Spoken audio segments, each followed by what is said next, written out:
Now when you cut, we see right here that there's a set of pads and then a set of pads and then there's a line in between. So you take the scissors right on the cut line and then whoosh, nice and easy.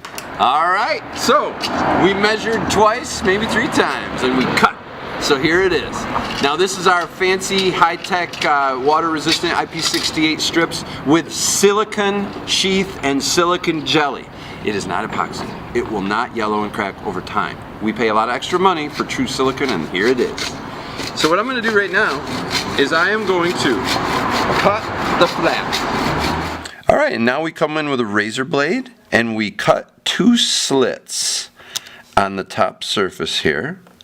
Very nice. And that allows us to cut back a flap. Now I come in with my little cutters and we cut the flap off. Just like that.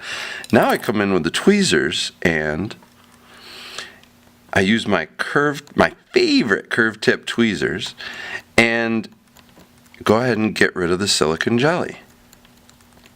Now this is a finesse thing for sure. You don't want to damage the circuit board underneath. So I'm going down just until I get to the circuit board and I'm getting this epoxy off of the pads. Nice. You're going to scrape this away right here, getting away the jelly. Oh yeah, look at that, look at that, look at that. Very nice. Now it's very important that you make sure that these pads don't have any tarnish on them. So right now I'm making sure that the pads themselves are nice and shiny with no tarnish.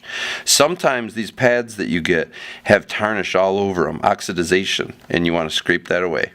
Awesome. Ready for the next step. What we're going to do right now is we're going to put some nice shiny solder balls on. Oh yeah, look at that. Woohoo, look how shiny. So we're doing the +5 volts. Notice how I'm heating the pad first, getting it hot, and then flowing the solder. Ooh, look at that, shiny and beautiful. This is the digital output here. Shiny and beautiful, and then here's ground. These are TM1809 strips.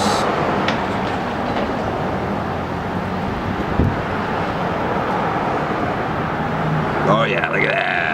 Nice and shiny. I'll do a little more on this one. There we go. Cool.